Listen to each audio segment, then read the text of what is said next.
Oh my days, what a way to start a service. If you weren't awake before getting here, I tell you, you are now, aren't you? Our own Bonnie Tyler. I mean, that is, once again, come on. Anyone remember the film that it came from? Shrek. Not Shrek. Oh, wait, it might have been Shrek. But there was a film going back earlier. Anyone remember? Footloose, absolutely right. Well, look, that song isn't just because I like Footloose, and it's not just because we like Bonnie Tyler. It is because we are looking today at a brand new series where we are looking at a reluctant hero. And Emily is going to be picking up on this whole idea of someone who was definitely a hero but was reluctant about it. And we can learn all kinds of lessons. Hey, my name is Steve. Welcome to The Forge. It is so good to see you here today. If you're watching online, so glad that you're joining with us too. I hope that today you'll find our service incredibly helpful and useful in your life too. Right, can I ask that we stand together, please? Just turn to the person next to you, and if you're watching online, if you're sitting with someone, just say, "You're looking good today." I always think that it's worth having something good to say to one another. Okay, all right, I just said only one thing. Come on, calm down. Great, let me pray, and then the band are going to lead us in a new song for this morning. Let me pray. Father, on this lovely sunny morning again, we want to thank you that we can gather together, or we can gather at home to be able to watch all that's going to be taking place today. God, you are the creator of all things. You're the one who has made and given us this beautiful day. Thank you for each other. Thank you that you've called us not to be alone, but to be in community together. And I pray that as we sing, I pray that as Em speaks to us in a short while's time, that God, you would speak into our lives, that you would remind us of what a great God and what a loving Heavenly Father you are. And that as we trust you, our lives take on a whole new meaning. So yeah, God, we are glad to be here today. In Jesus' name.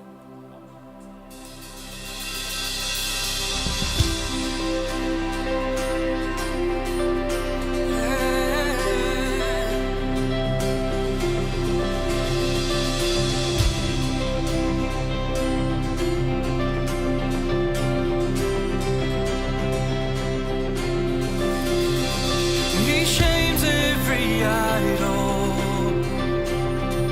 He reigns without rival.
fight your battles.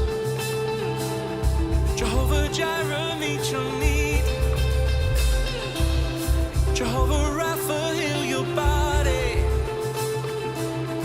Jehovah Shalom, be your peace. Jehovah Nissi, Jehovah Nissi, fight your battles. Jehovah Jireh, meet your need. Jehovah Rapha, Jehovah Rapha, heal your body. Jehovah Shalom, be your peace, is who he is. Jehovah Nissi, fight your battles. He'll meet every need. Jehovah Jireh, meet your need. He's a healer. Jehovah Rapha, heal your body, gives you peace. Jehovah Shalom, Jehovah Nissi, Jehovah Nissi, fight your battles. Jehovah Jireh, meet your need, heal your body. Jehovah Rapha, heal your body. Jehovah Shalom, be your peace. Call the name, call the name, call the name, call the name. Jehovah, all I praise, all I praise, all I praise belongs to me. Call the name, call the name, call the name. Jehovah, all I praise, all I praise, all I praise belongs to him. Jehovah Nissi, fight your battles. Jehovah Jireh, meet your need. Jehovah Rapha, heal your body. Jehovah Shalom, be your peace. Jehovah Nissi, fight your battles. Jehovah Jireh, meet your need. Jehovah Rapha, heal your body. Jehovah Shalom, be your peace. Only one that you say you are, so we worship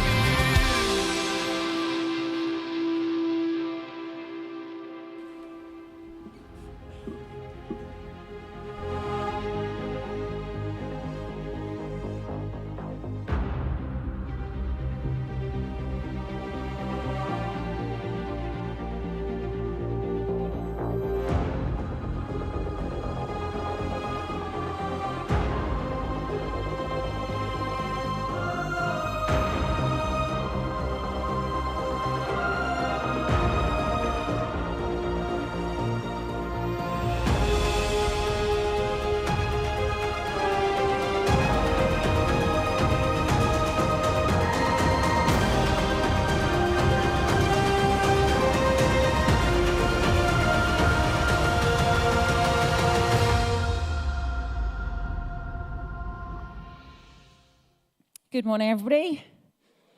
Hello. It's nice to be back here again. I feel like I've been here a lot recently, but it's good to be back here. I want to start by asking you to think of something which may sound a little bit depressing, but I want you to think about the time or moment in your life where you have felt most disappointed, okay? Think about when you have felt most disappointed in your life. Maybe for some of you here, it was during COVID.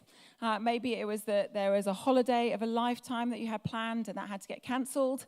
Maybe for some of you, it was that there was some celebration, maybe a wedding or something like that you weren't able to attend. Maybe it was your wedding and actually it wasn't able to take place in the way that you expected it to. Maybe you had to limit your numbers.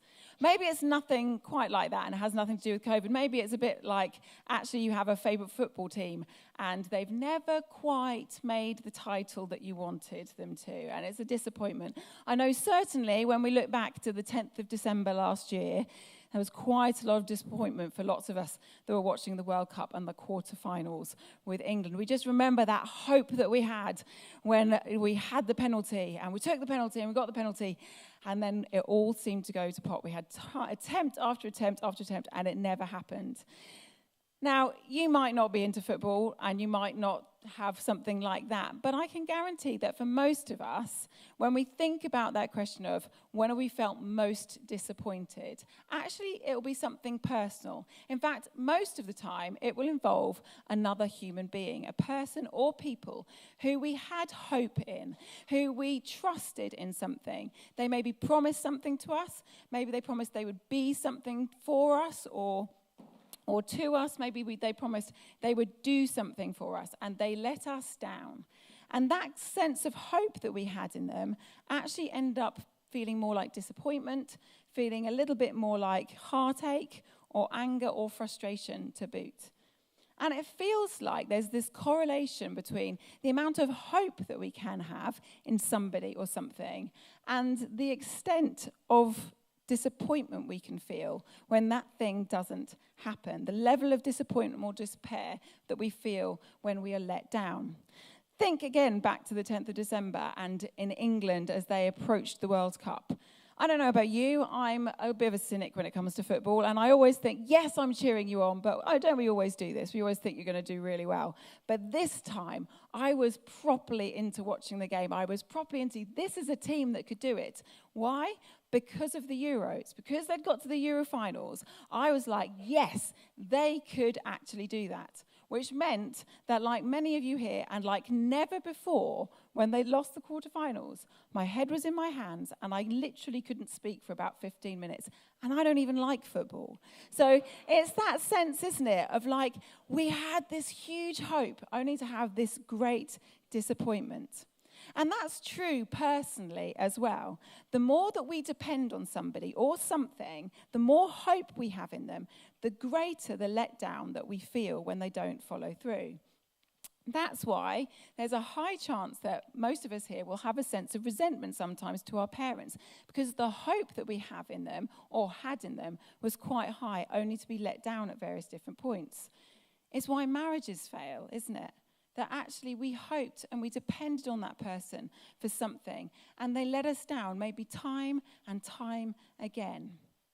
Now, I don't know where you're at this morning. I don't even know if you're visiting. And if you are visiting, it's great to have you here. I don't know if you're watching online for the first time. Well, you may be sitting there thinking, well, Emily, on a sunny day, isn't this such a sunny start to our Sunday to think of all the ways I've been let down before? Because life is better than that, Emily. And you're right, life is amazing. There is laughter and joy and love and contentment and happiness.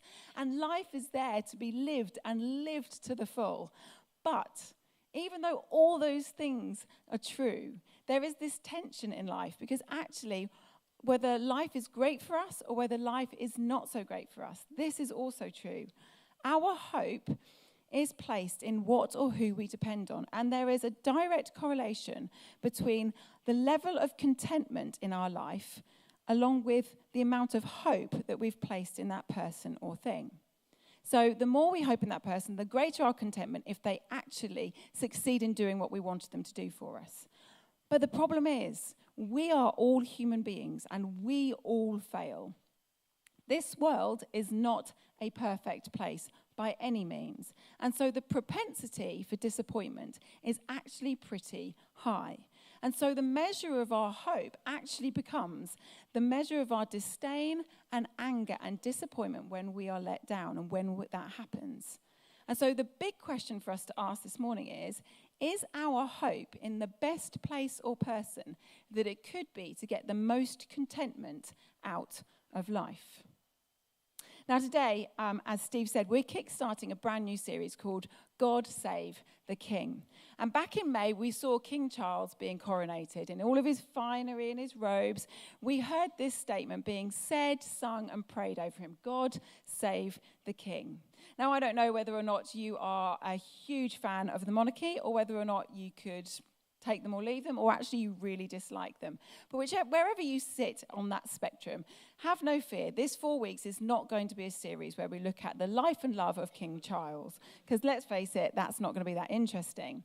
But instead, this is a series where we're going to be taking a look at a great king, a king that wherever you go around the world, in lots of different cultures and customs, he is known as the greatest king that ever lived. Enter stage right, King David. King David was a king that lived about 3,000 years ago, so about 1,000 years before Jesus Christ was born. And there is a lot about his life and the way that he lived and the things that he thought and that he did that we can learn from. And so that's why over the next 4 weeks we're taking a look at his life. And the point that we're picking up the story today is actually quite a monumental and a crucial moment in his life, but also in the life of the nation of Israel, who he goes on to become king over. Because we're right in the middle of a battle. Now, when you think about ancient battles, I'd hazard a guess that for lots of us here, the idea of Gladiator or Braveheart or maybe Game of Thrones comes into our mind. And we think about the scenes that we see there. Now, I TA over at the high school, and I've sat in some history lessons recently. And definitely it has opened my eyes to the idea that what we see in the movies is really a very sanitized and glamorized, maybe even romanticized version of what battle would have been like in ancient times. You see, ancient warfare was anything but glamorous. It was bloody, it was messy, and it was very much up close and personal. You see, in modern warfare, and thankfully I've never had to be in that situation, there are people who have to get that close. But a lot of it is done from things like drones, helicopters, aeroplanes, and often through a lens of a camera.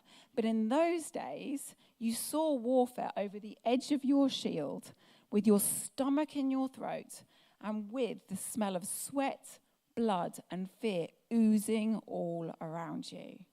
And this is where we pick up the story today. So let's have a look. Now, the Philistines were the enemy of the nation of Israel. The Philistines gathered their forces for war and assembled at Socoh in Judah.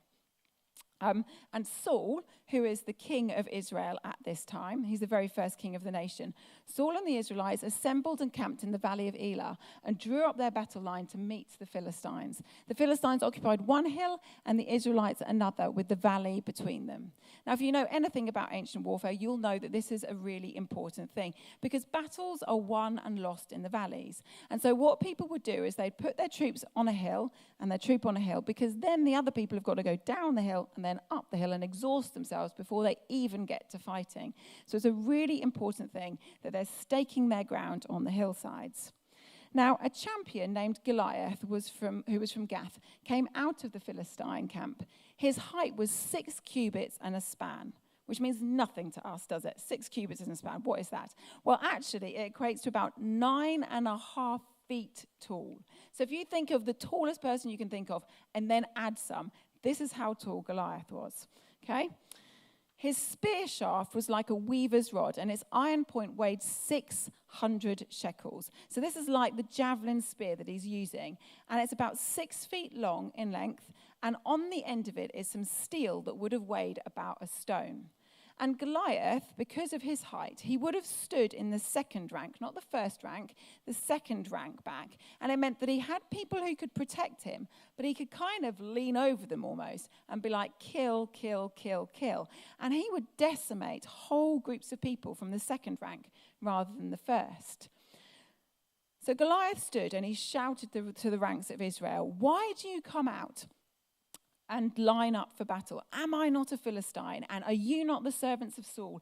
Choose a man and have him come down to me. If he is able to fight and kill me, we will become your subjects. But if I overcome and kill him, you will become our subjects and serve us."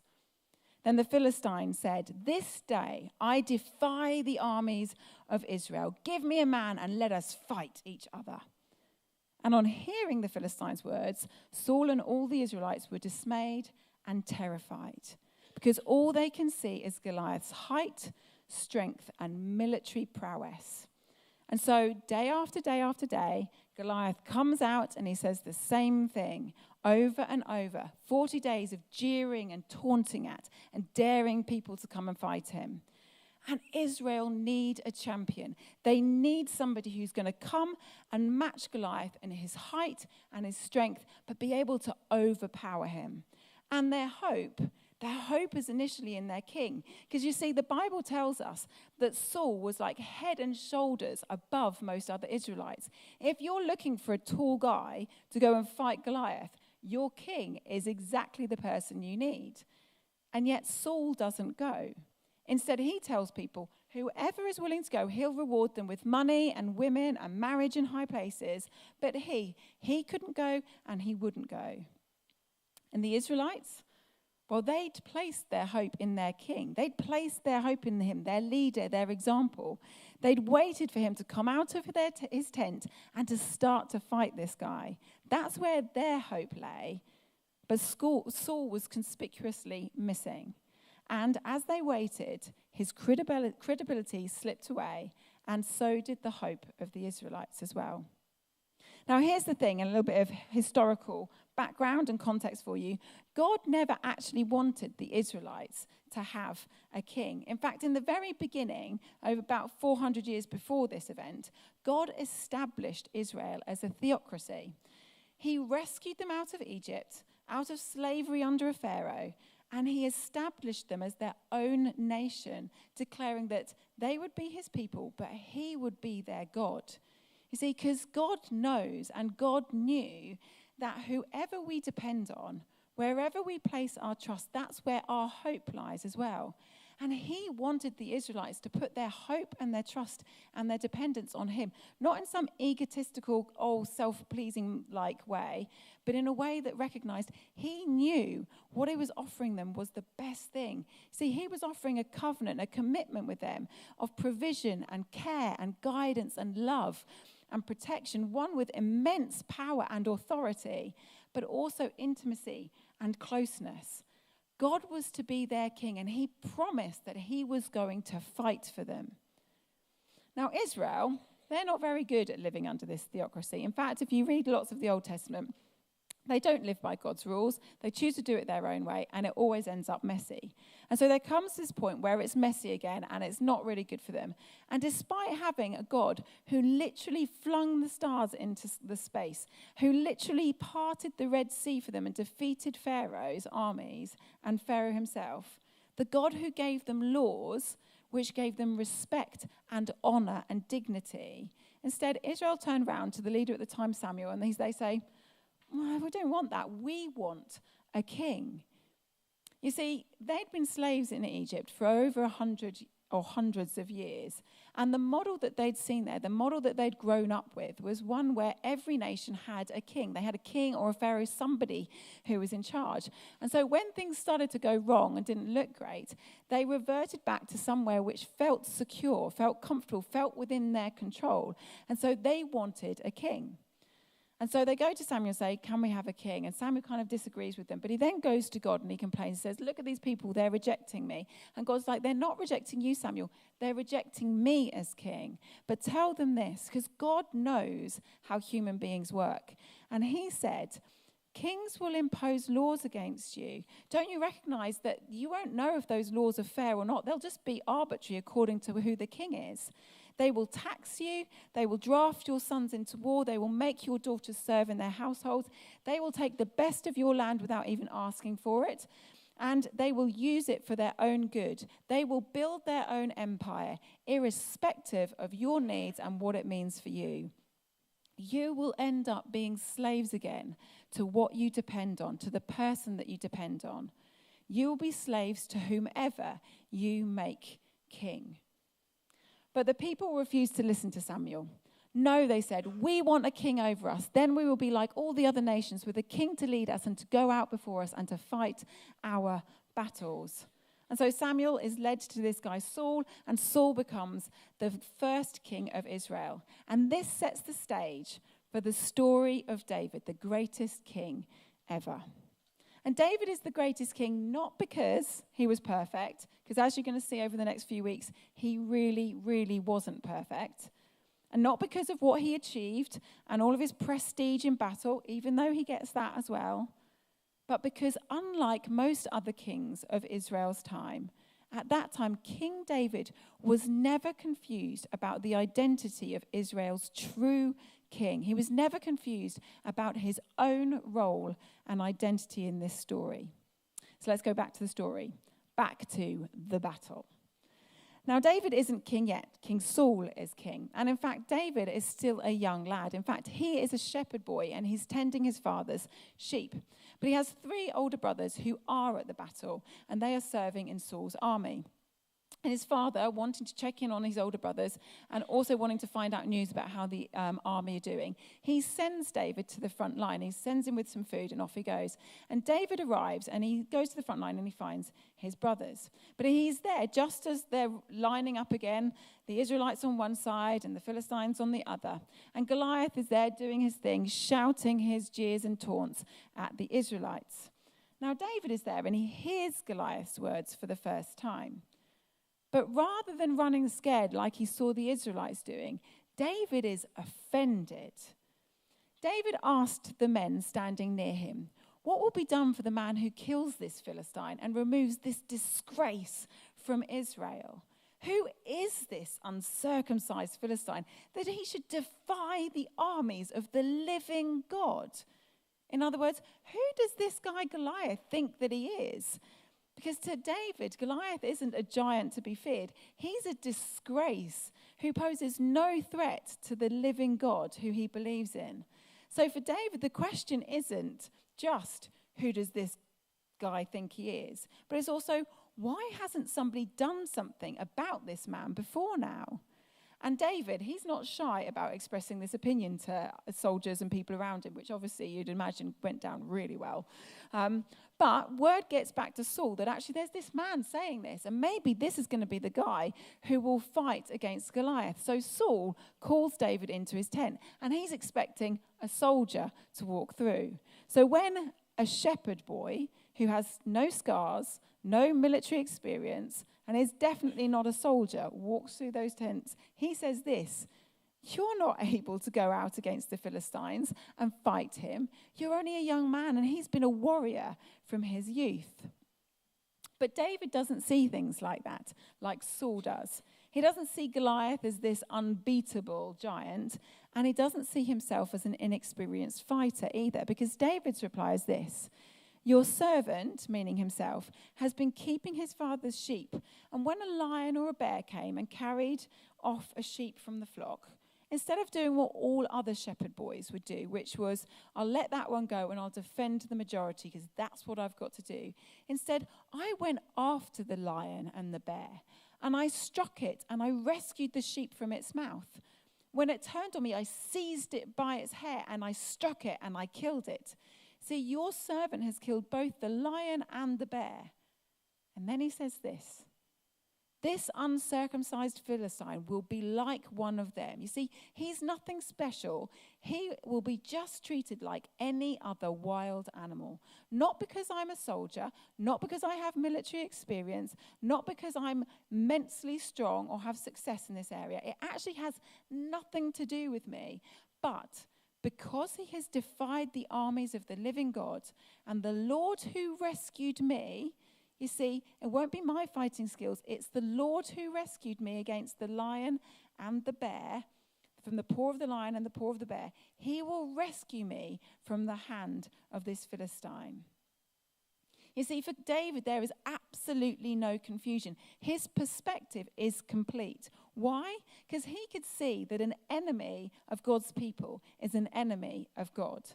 That Goliath isn't some giant to be feared, but Goliath is defying this army. And in doing so, Goliath is defying God himself. And David's assumption was this, and it was an assumption that he carried through all of his life. And it's the assumption that I want us to really hear today. And it's this: the person whose hope is in the Lord need never fear, even when there is something to be afraid of. The person whose hope is in the Lord need never fear, even when there is something to be afraid of. And so David says, "King Saul, choose me, send me. Let me do what no man in your army has done so far. I will go out and defeat him." Now, one of the greatest things about David, as I've said, is his perspective.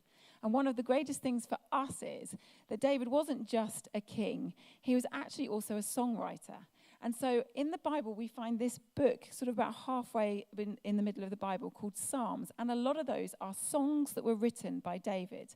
And in these songs, we get an insight into not just these historical events that happened, but the inner thinking of this great king. We get to see his heart.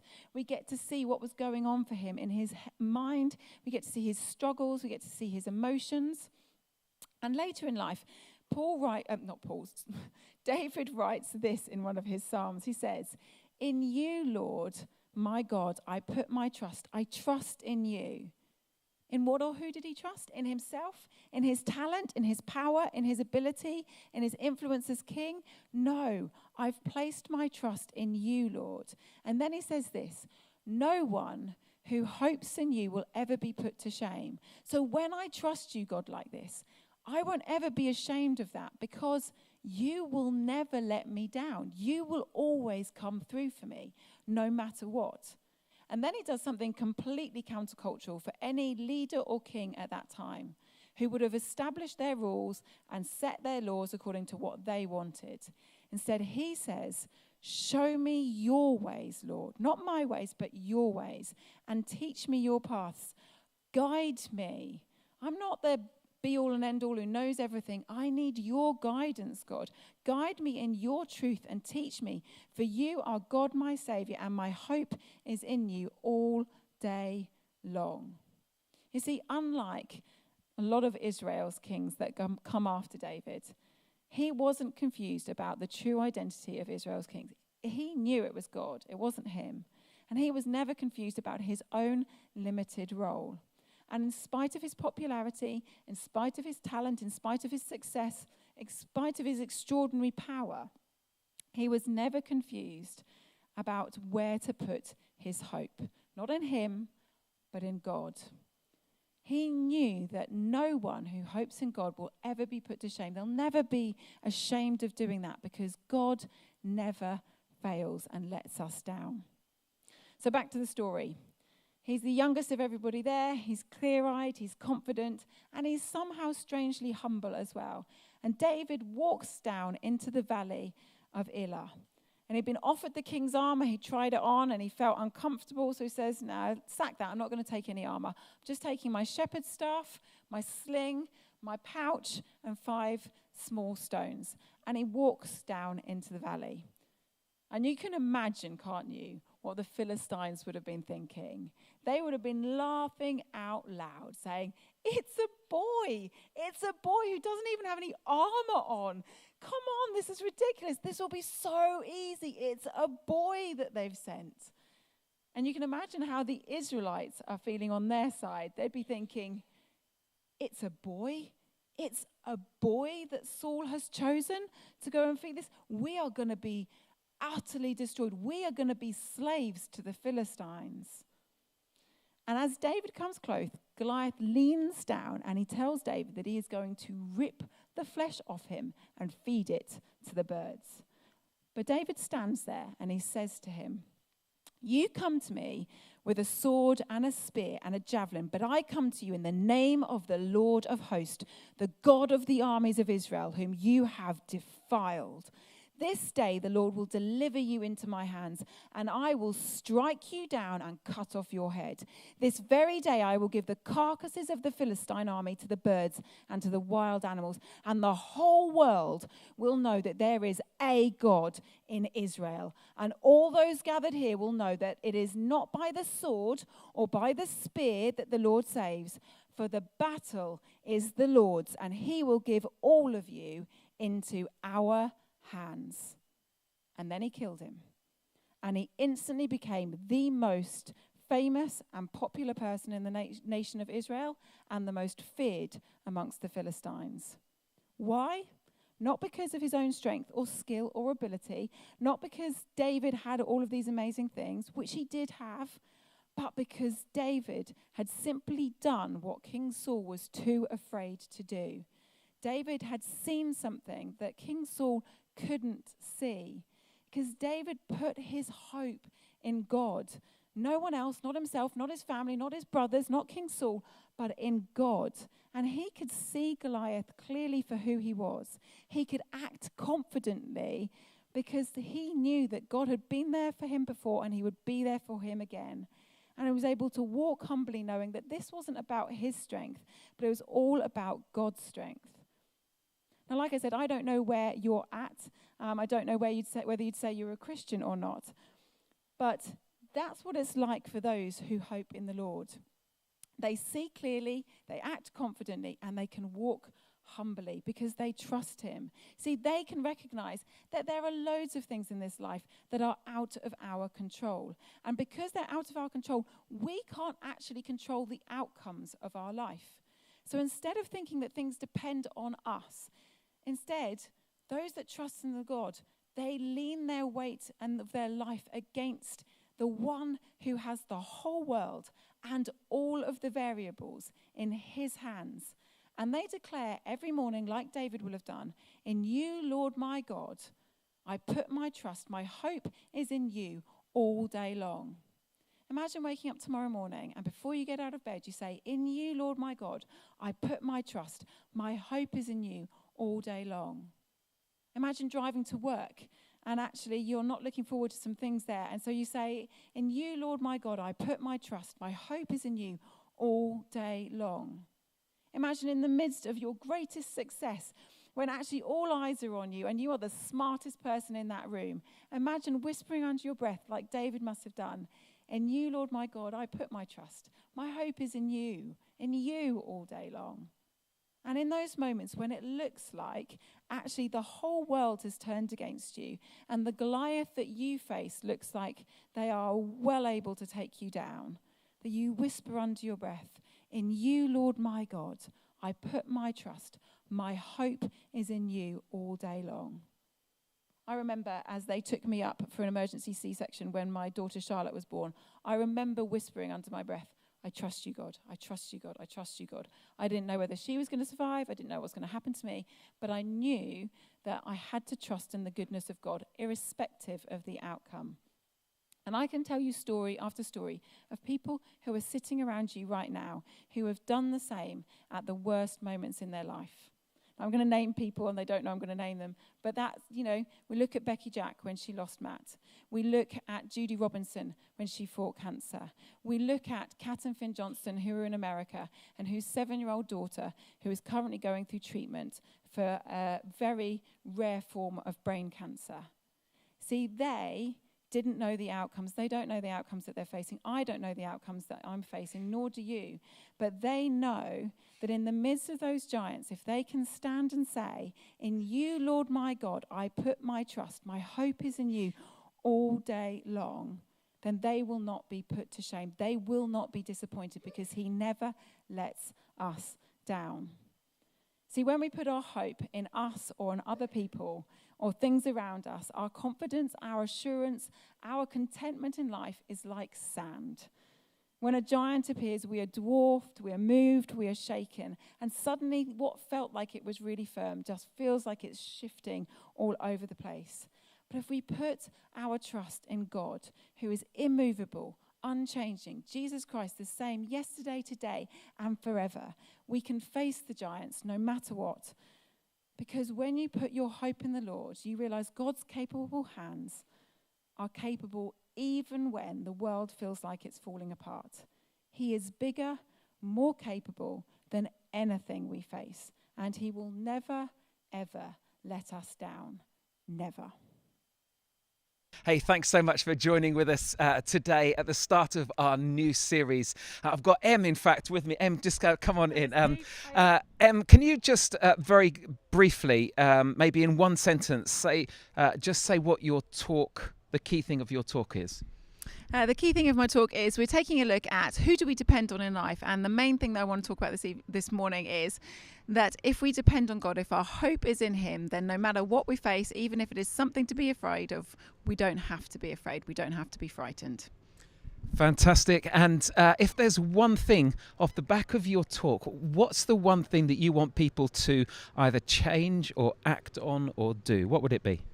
I think it's really easy to depend on lots of different things in life, and it's really hard to get our mindset into the mindset that depends on God. And so there's a phrase that the character that we're looking at this morning, David, uses where he says, I trust in you, my God. My hope is in you all day long. And I really want to just recommend everybody every day wakes up and they kind of almost just say that, not because it's a mantra that's going to make a massive difference, but because in saying that, it shifts our perspective. So if everybody every morning can get up and say, in you, God, I trust.